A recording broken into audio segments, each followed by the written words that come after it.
بسم اللہ الرحمن الرحیم۔ محترم معزز سامعین، السلام علیکم ورحمۃ اللہ۔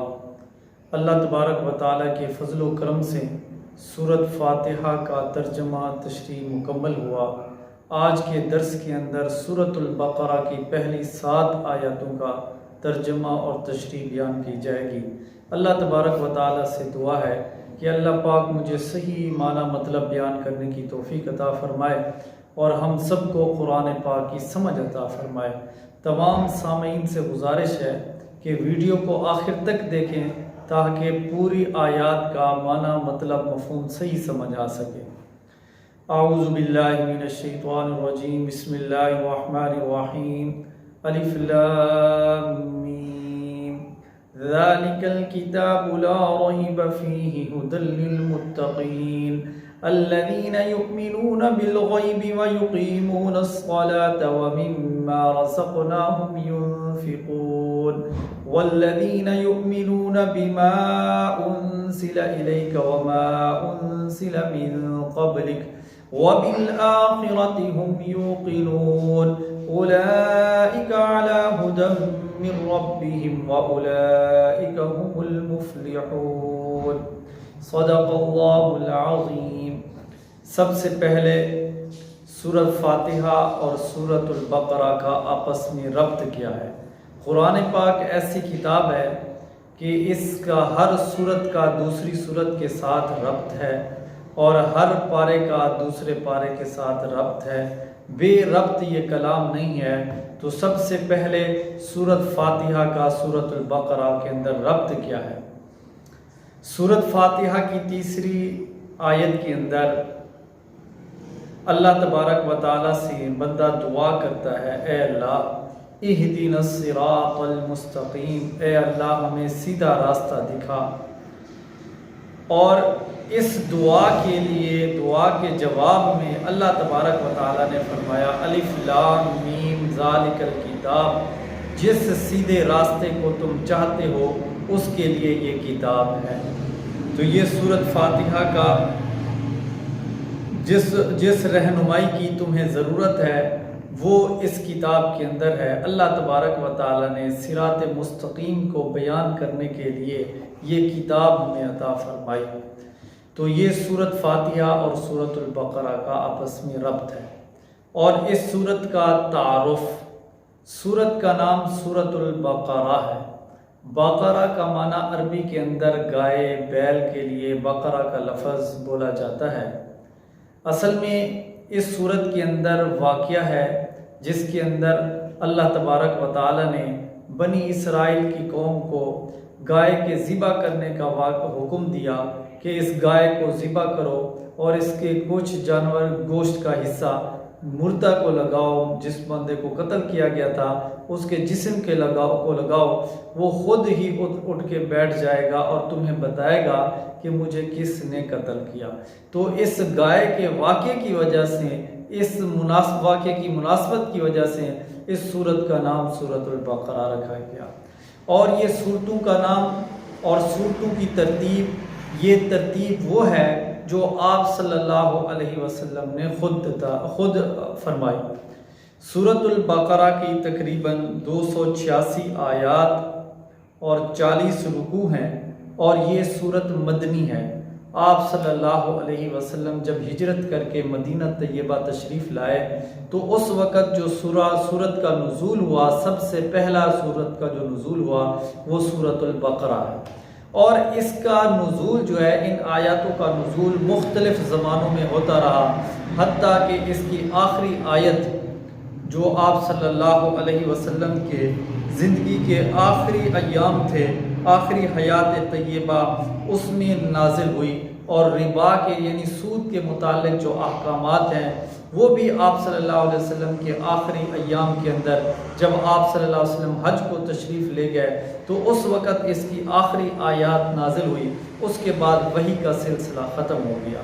اور یہ قرآن پاک کی سب سے لمبی سورت ہے اور طویل سورت ہے۔ اس کے مضامین، اس کے سب سے پہلے اس کی فضیلت کے بعد اس کے مضامین کو بیان کیا جائے گا۔ قرآن پاک کی یہ سب سے بڑی صورت ہے، اس کو سنام القرآن، ذروۃ القرآن، فسطاط القرآن بھی کہا جاتا ہے۔ ہر چیز کا ایک اعلیٰ اور افضل حصہ ہوتا ہے، قرآن پاک کا اعلیٰ اور افضل حصہ سورۃ البقرہ کو بتایا گیا ہے۔ اور حدیث پاک کا مفہوم ہے، جس گھر کے اندر سورۃ البقرہ کی تلاوت کی جائے اس گھر سے جن اور شیاطین نکل جاتے ہیں۔ اور حضرت عبداللہ بن مسعود رضی اللہ تعالیٰ عنہ فرماتے ہیں کہ سورۃ البقرہ کی 10 آیاتیں ایسی ہیں کہ کوئی بندہ اگر رات کو پڑھ لے تو اس رات جن شیاطین اس کے گھر میں داخل نہیں ہوتے اور اس گھر کے اندر کوئی آفت، مصیبت، پریشانی اس رات نہیں آتی۔ اور وہ 10 آیات کون سی ہیں؟ سب سے پہلی شروع والی 4 آیات، اور اس کے بعد آیت الکرسی والی آیات، اور آخر والی 3 آیات۔ یہ آیات جو بندہ رات کو تلاوت کر کے سوتا ہے، اللہ تبارک و تعالیٰ اس کے گھر کی حفاظت فرماتی ہیں، اور اللہ تبارک و تعالیٰ اس گھر کے اندر پریشانی، مصیبت سے بھی اللہ تبارک و تعالیٰ چھٹکارا دے دیتے ہیں۔ اور آپ صلی اللہ علیہ وسلم نے فرمایا کہ سورۃ البقرہ سیکھو، اس کا سورۃ البقرہ کا سیکھنا باعث برکت ہے، اور اس کو چھوڑنا، اس کو ترک کر دینا یہ باعث حسرت ہے۔ اور پھر اس سورت کے اندر ایک آیت ہے جو تمام آیتوں کی سردار ہے، اس کو آیت الکرسی کہا جاتا ہے۔ آیت الکرسی کے بارے میں بتایا گیا ہے کہ یہ اللہ تبارک و تعالیٰ کے عرش کے خزانوں میں سے ایک خزانہ ہے، اور اللہ تبارک و تعالیٰ نے اپنے خزانوں میں سے ایک خزانہ نکال کر حضور اکرم صلی اللہ علیہ وسلم کی امت کے لیے یہ عطا کیا، اور اس کی بہت بڑی فضیلت ہے۔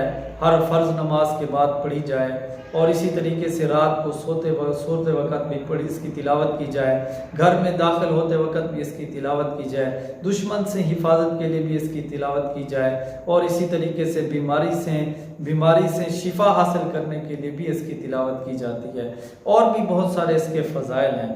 اور اسی طریقے سے آپ صلی اللہ علیہ وسلم نے فرمایا کہ یہ سورۃ البقرہ اور سورۃ آل عمران یہ دونوں روشن صورتیں ہیں، قیامت کے دن اپنے پڑھنے والوں پر سائبان بادل کی طرح بن کر آئیں گی اور چمکدار ہوں گی۔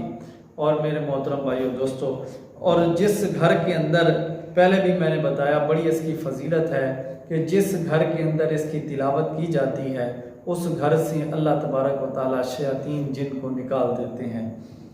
اس کے بعد یہ تو سورت کی فضیلت تھی۔ اب سورت کے اندر جو مضامین بیان کیے گئے ہیں اس مضامین کے متعلق چند باتیں ہیں۔ اس سورت کے مضامین پر اگر غور کیا جائے تو اس کی بنیادی جو مضمون ہے وہ ایمان اور عمل صالحہ ہے، کیونکہ دین جو ہے نا 2 چیزوں سے مرکب ہے، ایمان اور عمل صالحہ سے۔ چنانچہ اس سورت کا پہلا حصہ ایمان کے متعلق ہے کہ کن کن باتوں کے اوپر ایمان لانا ضروری ہے۔ اللہ تبارک و تعالیٰ نے شروع کے اندر انہی چیزوں کا ذکر فرمایا۔ پھر ایمان لانے کے اندر 3 گروہ ہیں، ایک وہ جو اس دین کے اوپر ایمان لے کر آتا ہے اس کو مومن کہا جاتا ہے، اور ایک وہ جو انکار کرنے والا اس کو کافر کہا جاتا ہے، اور ایک وہ گروہ ہے لوگوں کا گروہ ہے جو زبان سے تو ایمان لاتے ہیں لیکن دل کے اندر کفر ہوتا ہے، ان کو منافقین کہا جاتا ہے۔ تو ایمان اور اعمال ایمان کے اجزاء کو بیان کرنے کے بعد اگلی آیات کے اندر اللہ تبارک و تعالیٰ نے ان 3 گروہوں کا ذکر فرمایا۔ پھر اس کے بعد اللہ تبارک و تعالیٰ نے حضرت موسیٰ علیہ السلام کی قوم کے واقعات کو بڑے طویل آیات کے اندر بیان فرمایا کہ اللہ تبارک و تعالیٰ نے ان پر کتنی نعمتیں فرمائی اور کس طرح انہوں نے ناشکری کی، اور حضرت موسیٰ علیہ السلام کو اللہ تبارک و تعالیٰ نے جو کتاب عطا کی تھی اور اس کتاب کے وہ عمل کرنے پر پابند تھے، لیکن انہوں نے کس طرح نافرمانی کی، سرکشی کی، اور ان کی اس نافرمانی اور سرکشی کی وجہ سے اللہ تبارک و تعالیٰ نے ان کو جو منصب امامت یعنی لوگوں کی رہنمائی اور ہدایت کے لیے جو اللہ نے ان کو منصب دیا تھا وہ بھی اللہ تبارک و تعالیٰ نے ان سے واپس واپس لے لیا۔ پھر ان واقعات کو بیان کرنے کے بعد سپارے کے آخر کے اندر حضرت ابراہیم علیہ السلام کا تذکرہ ہے، کیونکہ حضرت ابراہیم علیہ السلام کے جو بڑے بیٹے تھے ان میں سے ہی بنی اسرائیل کے اندر جتنے بھی انبیاء آئے وہ حضرت یعقوب علیہ السلام، حضرت اسحاق علیہ السلام ان کی اولاد میں سے ہی تھے۔ لیکن جب انہوں نے نافرمانی کی، انبیاء علیہ السلام کو قتل بھی کیا اور سرکشی بھی کی اور احکامات کے پابند بھی نہ رہے، اللہ تبارک و تعالیٰ نے ان سے اس منصب کو لے لیا اور حضرت ابراہیم علیہ السلام کے دوسرے بیٹے حضرت اسماعیل علیہ السلام کی اولاد کے اندر اس منصب کو اللہ نے جاری فرمایا۔ چنانچہ حضور اکرم صلی اللہ علیہ وسلم خاتم النبیین صلی اللہ علیہ وسلم جو نبی بن کر آئے وہ اولاد اسماعیل علیہ السلام میں سے ہی ہیں۔ اور ان کے بعد پھر اسی ضمن میں تحویل قبلہ کا مسئلہ بیان کیا گیا۔ تحویل قبلہ کے بعد پھر مسلمانوں کے اجتماعی اور انفرادی احکامات کو اللہ تبارک و تعالیٰ نے بیان فرمایا، مفصل طریقے سے بیان فرمایا۔ انفرادی اور اجتماعی کے اندر، اجتماعی زندگی کے اندر اللہ تبارک و تعالیٰ نے ان کے عبادات کے احکامات بھی بیان فرمائے، یعنی نماز، روزہ، زکوٰۃ، حج، اور اس کے بعد پھر طلاق، معاشرت کے احکام بھی بیان فرمائے جس میں طلاق اور نکاح اور قسم اور حکمرانی کے مسائل، اللہ تبارک و تعالیٰ نے جہاد کے مسائل اور اسی طریقے سے اللہ کے راستے کے اندر خرچ کرنے کے مضمون کو اللہ پاک نے تفصیل سے بیان فرمایا۔ تو یہ سورت کا تعارف تھا اور اس کے مضامین تھے۔ اب ان آیات کا ترجمہ تشریح۔ بسم اللہ الرحمن الرحیم، شروع اللہ کے نام سے جو بہت بڑا مہربان اور نہایت رحم کرنے والا ہے۔ پہلا لفظ ہے الف لام میم۔ الف لام میم، حامیم، قاف، نون، یاسین، یہ اکثر قرآن پاک کے شروع کے اندر صورتوں کے اندر آتے ہیں۔ ان کو حروف مقطعات کہا جاتا ہے۔ مقطعات کا معنی ٹوٹے ہوئے حروف، کہیں پر ایک حرف، کہیں پر دو حرف، کہیں پر تین حرف، کہیں پر چار حرف، ان حروف کو مقطعات کہا جاتا ہے۔ اور حروف مقطعات کے بارے میں محققین اور حقیقت اور تمام جمہور صحابہ کرام کا یہ عقیدہ ہے اور ان کا یہ کہنا ہے کہ یہ اللہ تبارک و تعالیٰ کے راز ہیں جو اس نے اپنی کتاب کے اندر بیان فرمائے ہیں۔ ان کو اللہ اور اس کے رسول صلی اللہ علیہ وسلم کے علاوہ کوئی اور نہیں جانتا۔